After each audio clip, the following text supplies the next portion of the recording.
Damon here with NLP Gym. No apologies. Don't apologize for who you are.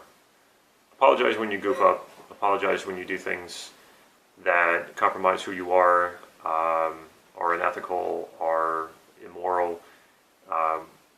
Those things, absolutely, when you do those things, apologize for them. What I'm talking about is don't apologize for who you are or your desires or your ambitions. People, especially when you start to achieve things, when you start to do well at something, you're going to get people who will judge you, who will criticize you, who will use blame, guilt, and shame to try to manipulate you, to do what they want, or to sort of bring you down to their level. That's their problem. Let that be their problem. You're not there to please. You're not there to please them. You're there to. What you're doing is about serving your own values. And like I said, as long as you're not hurting anyone, then there's no reason to feel guilt, shame, or anything for that. Now, it gets a little tricky when you talk about relationships. And for instance, when I was a kid, I felt shame, guilt, anxiety, fear for not being able to live up to sometimes the high expectations my parents set for me, the expectations of society, of my school, of the religion that I was brought up in. You will experience these things when you're not clear. You will experience shame and guilt over this when you're not clear about who you are. And when you're a kid, you're not going to be that clear about who you are. When you're in a relationship, and again, you're not very clear about who you are, which often part of the result of that is a lower self-esteem. You will easily get manipulated by people who say, well, you're hurting me by doing this.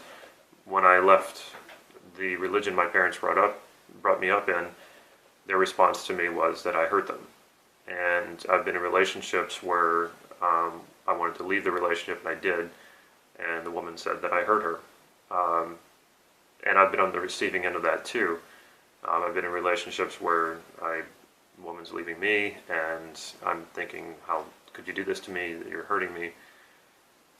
That is not about them. That's about our expectations that we're placing on them, or that was about my parents' expectations. I had to live my own truth, and you can't expect other people not to live their own truth. So putting expectations on them that they do what you want them to do might result in pain, but they're not actually hurting you. That was a decision that you made.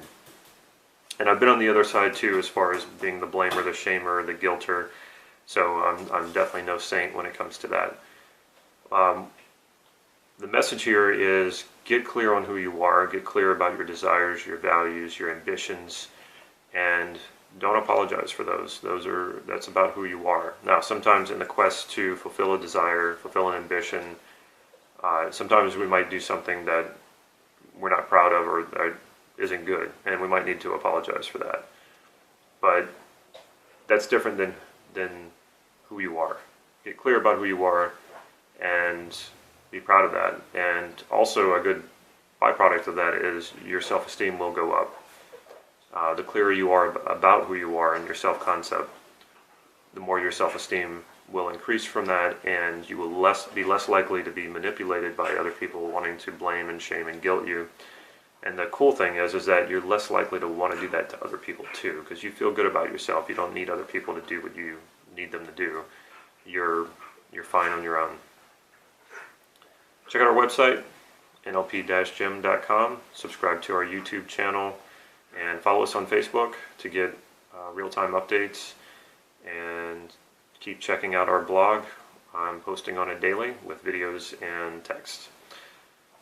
Take care.